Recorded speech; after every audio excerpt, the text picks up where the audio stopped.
Although cement and concrete are often used interchangeably, they are distinct products. Cement serves as one of the primary ingredients in concrete production, alongside water and aggregate. The concrete making process commences with cement production, the pivotal binding agent responsible for uniting water and aggregates.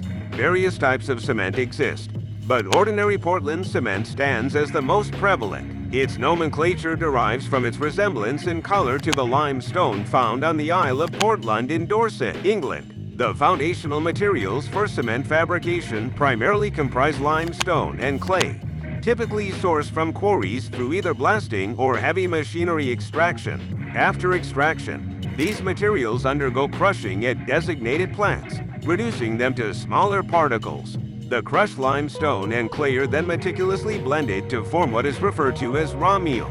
This raw meal is subsequently conveyed to a mill, characterized by a sizable rotating cylinder where the materials are finely ground into powder. The grinding process serves to enhance the efficacy of subsequent chemical reactions and ensures the uniformity of the raw meal composition. After grinding, the powdered raw meal undergoes heating in a preheated tower, where hot gases from the kiln elevate the temperature. As the raw meal traverses the preheater, it experiences partial calcination, causing some of the carbonates in the limestone to decompose, forming calcium oxide, also known as lime. Subsequently, the preheated and precalcined raw meal enters a rotary kiln, a lengthy cylindrical furnace. Inside the kiln, temperatures soar to approximately 1450 degrees Celsius, 2642 degrees Fahrenheit, instigating a sequence of intricate chemical reactions and sintering. These processes culminate in the formation of small marble-sized nodules known as clinker, comprising calcium silicates, aluminates, and ferrites. The clinker exits the kiln and progresses through a clinker cooler, where air is blown through to lower its temperature. Clinker cooling is vital to uphold its quality and deter the formation of undesirable crystal structures. Once cooled, the clinker is ground with gypsum and other additives like fly ash, slag, or pozzolana in cement mills, yielding a fine powder. Gypsum is included to regulate the setting time of the cement. Once processed, the cement is primed for transport to concrete factories. Given its indispensable role in concrete production, cement plants play a pivotal role in the construction industry. Throughout the manufacturing process, laboratories conduct frequent chemical and physical tests to scrutinize each step meticulously. These tests ensure adherence to industry standards and specifications. Once the cement is prepared, attention turns to sourcing the aggregate, a pivotal component of concrete constituting up to 75% of its volume. Aggregate, comprising both gravel and sand, plays a vital role in bolstering concrete's strength and consistency. Sand fills the gaps between gravel particles, enhancing bonding and uniformity. A well-graded aggregate, striking a balance between coarse and fine particles, diminishes the need for excessive cement, thereby optimizing cost-effectiveness. Now, let's shine a light on the unsung heroes of concrete production: admixtures. These chemical additives offer a spectrum of benefits, enriching concrete properties. Plasticizes, for instance, augment workability, facilitating easy molding and placement without segregation or excessive water bleeding. Accelerators and retarders, another category of admixtures, expedite or prolong concrete setting time to suit specific project requirements. Given concrete's susceptibility to tension-induced cracking, various chemical additives are formulated to bolster its tensile strength. Additionally, the integration of fibers ranging from stainless steel and glass to carbon further fortifies concrete structures.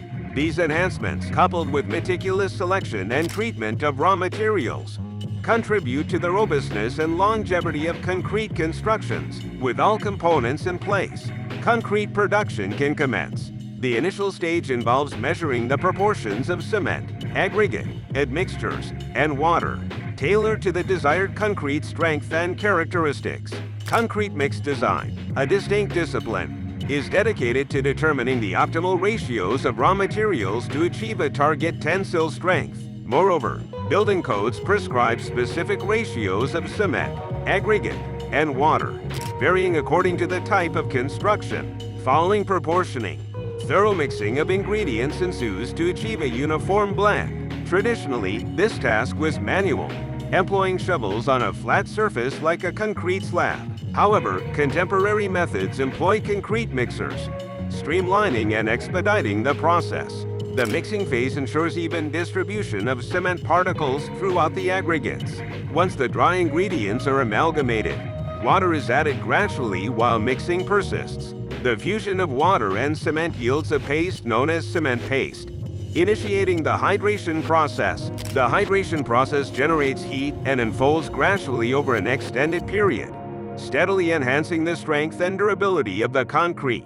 Mixing continues until the concrete attains a uniform consistency. Throughout this phase, assessing the workability of the concrete is crucial. Adjustments to consistency can be made by incorporating additional water or dry ingredients as necessary.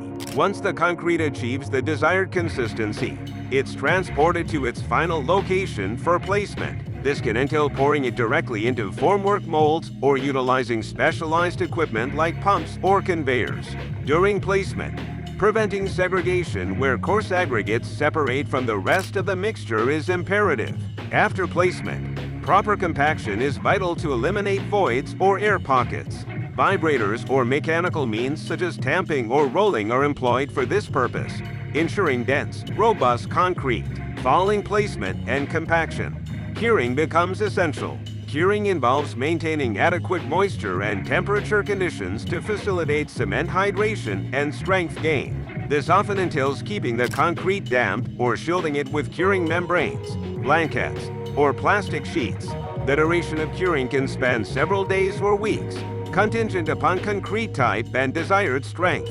Once adequately cured, various finishing techniques are applied to achieve the desired surface texture and appearance. Cement stands as the most widely utilized construction material. In the United States alone, over $4 billion worth of hydraulic cement, which hardens underwater, is produced annually, contributing to a staggering $20 billion worth of concrete construction. Globally, the concrete industry boasts an estimated worth exceeding $600 billion, an impressive testament to its ubiquity and indispensability in construction endeavors.